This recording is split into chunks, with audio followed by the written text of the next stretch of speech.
Salam sejahtera untuk saudara yang dikasihi Tuhan.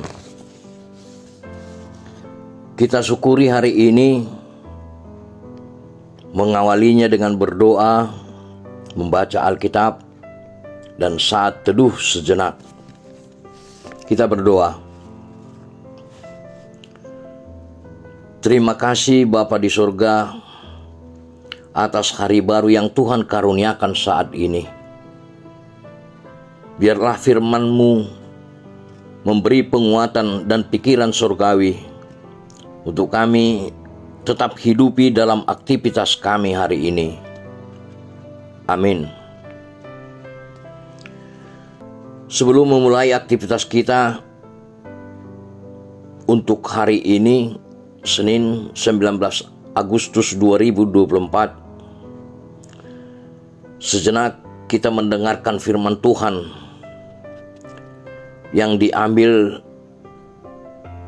dari Matius pasal 5 ayat 19.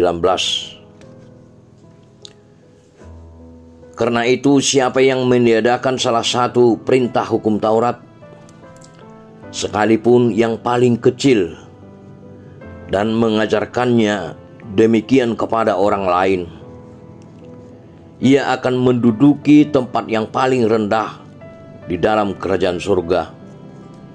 Tetapi siapa yang melakukan dan mengajarkan segala perintah hukum Taurat, ia akan menduduki tempat yang paling tinggi di dalam kerajaan surga. Demikian firman Tuhan. Saudara yang dikasihi Tuhan, para ahli Taurat dan orang Farisi makan hati dengan Yesus. Bagi mereka, banyak pengajaran Tuhan Yesus yang bertentangan dan bahkan meniadakan hukum Taurat. Contoh, ketika Yesus menyembuhkan orang pada hari Sabat, mereka mengkritik Yesus karena Taurat melarang melakukan hal demikian.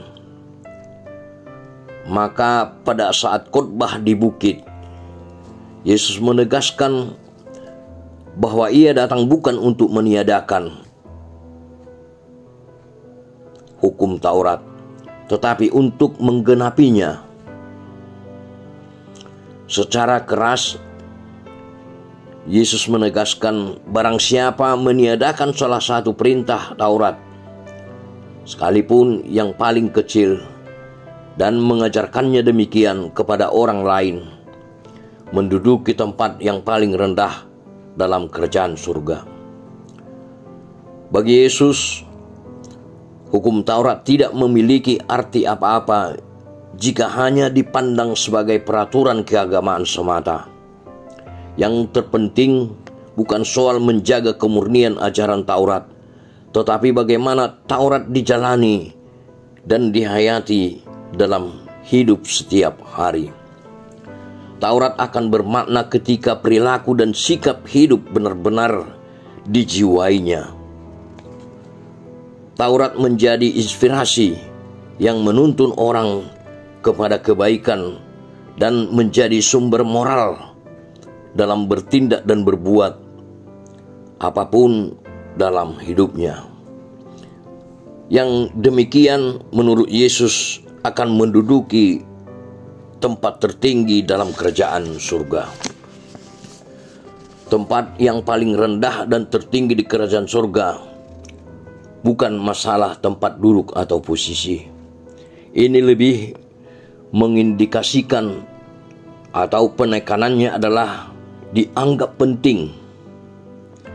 Ini adalah masalah yang berkaitan dengan penghargaan, kehormatan, dan nama baik. Sebenarnya Yesus mengatakan hal ini adalah untuk menegur orang Farisi dan ahli Taurat yang suka mengurangi pengajaran dan praktek hukum Taurat demi adat istiadat nenek moyang mereka.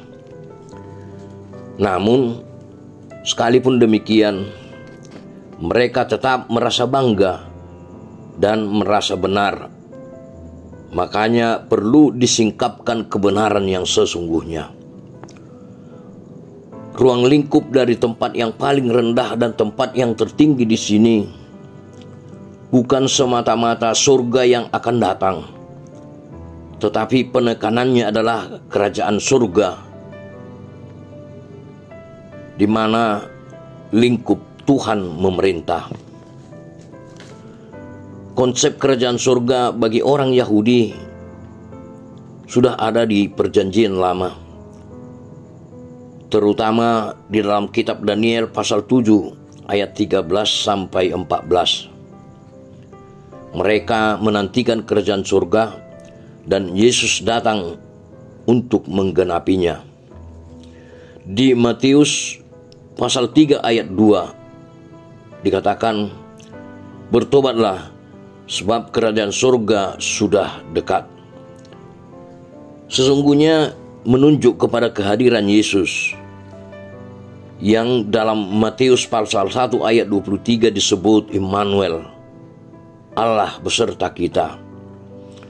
Ini berarti di mana saja Yesus berada, disitulah kerajaan surga hadir. Orang yang meniadakan sebagian hukum Taurat, sekalipun yang paling kecil, dia tidak akan mendapat penghargaan, penghormatan, nama baik di hadapan Tuhan dan umat-Nya. Sebaliknya, orang yang mengajarkan secara lengkap hukum Taurat, mempraktekkannya, maka dia akan dianggap penting oleh Tuhan dan umat-Nya. Tentu saja akan dihargai dan dihormati. Ada dua hal penting di sini. Yang pertama, hukum Tuhan itu terikat satu dengan yang lainnya. Kita tidak boleh pilih-pilih dalam mengajarkan dan mempraktekannya. Yang kedua, orang yang benar-benar saleh akan memiliki rasa hormat kepada seluruh perintah Tuhan. Sekiranya hidupku tentu untuk berpegang pada ketetapan-Mu. Mazmur pasal 119 ayat 5. Amin, kita berdoa. Bapa di surga, terima kasih buat firman-Mu hari ini. Bimbing kami dalam menghayati dan melaksanakan sabda dan kehendak-Mu. Dengan demikian, kami bukan saja menjadi pendengar, tetapi terutama menjadi pelaku sabda-Mu. Amin. Thank you for watching. Thank you for watching.